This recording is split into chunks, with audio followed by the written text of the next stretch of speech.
السلام علیکم ورحمۃ اللہ وبرکاتہ۔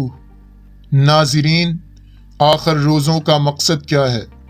مسلمان پورا دن آخر بھوک پیاس کس لیے اور کیوں برداشت کرتے ہیں، اور اس کے طبی اور سائنسی فوائد کیا ہیں؟ قرآن و حدیث میں روزوں کے متعلق کیا معلومات دی گئی ہے؟ آج میں اسی ٹاپک پر بات کرنے والا ہوں۔ آگے بڑھنے سے پہلے اگر آپ نے ہمارے کمروش اسلامک چینل کو سبسکرائب نہیں کیا تو ہمارے چینل کو ضرور سبسکرائب کریں اور ویڈیو کو لائک کرنا نہ بھولیں۔ سب سے پہلے ہم ان لوگوں کے بارے میں بات کرتے ہیں جو عقل پرست اور ملحدین ہیں۔ ان لوگوں کا یہ کہنا ہے کہ روزوں کا مقصد صرف اور صرف انسان کو مادی طاقت سے دور کرنا اور ماوراء زندگی کے معاملات میں الجھائے رکھنا ہے، اور لوگوں کو دنیاوی اور تحقیقی ترقی سے دور رکھنا ہے۔ یہ نظریہ مذہب سے بیزار لوگوں کا ہے، لیکن اللہ رب العزت نے قرآن و حدیث میں ان باتوں کی تصریح کی ہے، اور آج کے سائنسی دور میں اور سائنسی اور ٹیکنالوجی کے دور میں بھی سائنس اور اطباء حضرات بھی روزوں کو انسانی صحت کے لیے بہت مفید قرار دے رہے ہیں۔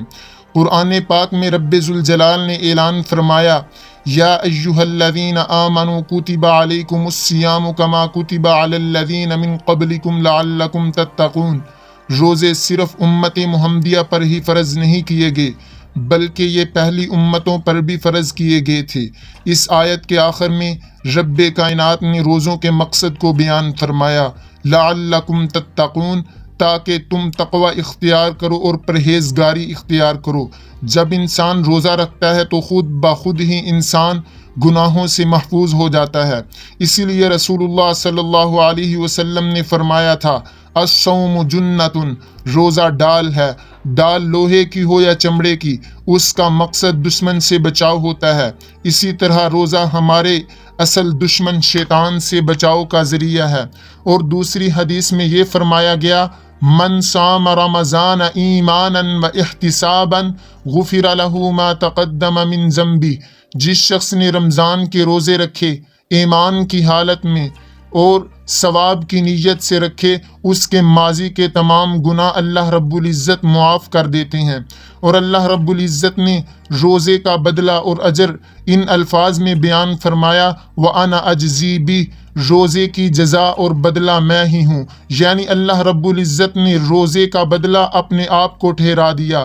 اور روزے کا مقصد یہ ہے کہ انسان کے دل میں غریب آدمی کا احساس پیدا ہو کہ جس طرح آج میں روزے کی حالت میں بھوک پیاس برداشت کر رہا ہوں، اسی طرح پورا سال غریب آدمی کا حال ہوتا ہے۔ غریب آدمی غربت میں بھوکا پیاسا رہتا ہے، جس طرح فدیہ دینے میں بھی غریب کا خیال کیا گیا ہے۔ روزہ رکھنے سے پہلے انسان کے دل میں صبر و برداشت پیدا ہوتی ہے۔ روزہ رکھنے سے انسان کے دل میں صبر و برداشت پیدا ہوتی ہے۔ اب میں آپ کو روزوں کے طبی اور سائنسی فوائد سے آگاہ کرتا ہوں۔ پہلا فائدہ یہ ہے کہ معدے کو صحت مند بنانے کے لیے اور قوت مدافعت میں اضافہ کرنے کے لیے روزہ بہت زیادہ مفید ہے۔ دوسرا فائدہ یہ ہے کہ خون کو صاف کرنے کے لیے اور چربی کو ختم کرنے کے لیے روزہ بہت زیادہ فائدہ مند ہے۔ الرجی اور شوگر کی خاتمے کے لیے، الرجی اور شوگر کی بیماری سے محفوظ رکھنے کے لیے روزہ بہت زیادہ فائدہ مند ہے۔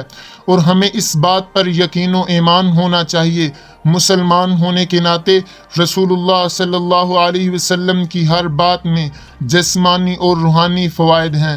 اچھا دوستو، رمضان آنے والا ہے، روزوں کو نہ چھوڑنا، یہ ہمارا حق اور فرض بنتا ہے۔ السلام علیکم۔